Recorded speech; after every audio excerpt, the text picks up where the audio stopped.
and Tesla, so if a market closes on the absolute low like this, I can't see a rally that gaps like this is going to just sustain.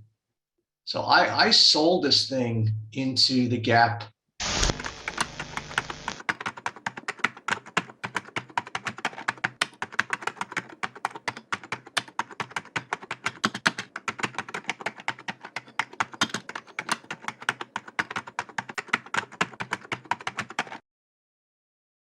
So this thing closed on the very low, had this huge sell-off. And then yesterday it opened at 900, 905, 910, went to 918. And I sold it. I sold it 900, 905, and 910.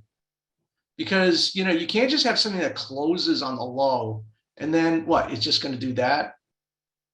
No. If it closed on the high, then I could see the follow through, close on the high, then you can do this, close on the high, then, but something that sells off like that and then close on the very low, there's nothing for that to have a sustainable rally. So it looks frightening at the time, but I was selling all the way here. The problem is I didn't take my profits. This thing dropped $30 on the close. And now I have to retake this territory again. I'm in much higher my core position up here, and I'm just adding. But, this is a trading environment. I should have taken some off. But here we are again. So now we've closed on the low, and now we're going to open up here. So is it going to do this? I don't think so. So I just think this is another opportunity. Even if it takes out this high, I would sell into this thing. So, sometimes these markets, they present these opportunities. You go, really, can it be true? Can it be that big a gift? And I'm just taking the attitude that all of these rallies are selling opportunities. But even in Facebook, I would look at the junk. So Facebook is starting to drift down. So I'm going to put a limit in there just to take some profits. I didn't think, I was worried I was, looking at loss last night. So I shouldn't have done that in retrospect. Sometimes these things have opened and you think it's extraordinary and it keeps going. So, but I figured at 205, I had some room just to check it out. So if it goes to, 195 and I can pocket a quick 10 points on it, I'll take it. That was not the play that I really feel good about. But if it gives it to me, I'll take it. So Apple, I don't know, man. I think you got to sell into this rally. But, again, it's probably better to focus on the junk, the Teledocs, the Rokus of the world, short Roku going into earnings rather than Apple.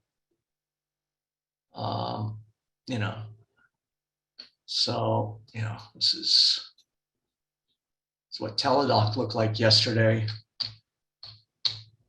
So this is Teladoc going into yesterday's earnings, and we're in half of that now. So it closed at 56, and now we're off the chart here. We're 31. So, Roku kind of looks like they all look like the same. The Twilios, the Rokus. When I say the junk, these companies have no earnings. They're just phantom. Apple's a real company. So, this is Twilio, and it will have its day in the sun too, So when I say the junk, these are, companies Uber that also. earn. What? Uber also. So that closed quite bad yesterday. Uber is just a write-off. It's just a broken model. It's trading under its IPO price. It never really got going, and yeah, it's just leaking, and it's broken. It's broken. This whole thing looks like a big, head and shoulders, and once it gets under this $28, it looks like the Peloton of ride shares. Speaking of which, that thing just keeps grinding lower. So this is what I mean about the garbage. These are companies with, no real earnings. They just keep grinding lower. So a little bit difficult to short the Facebooks, especially when they're off 30% off their highs. But, they may, now Facebook may be a good short. Probably is. But it's everything's a question of timing.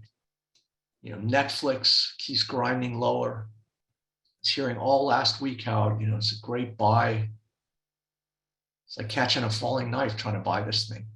So you can see, 45, it's 1.3 million. $1.3 million short. So pop out a profit for 118,000 there. So you can see how this is going crazy now. You can see how the market's just going nuts.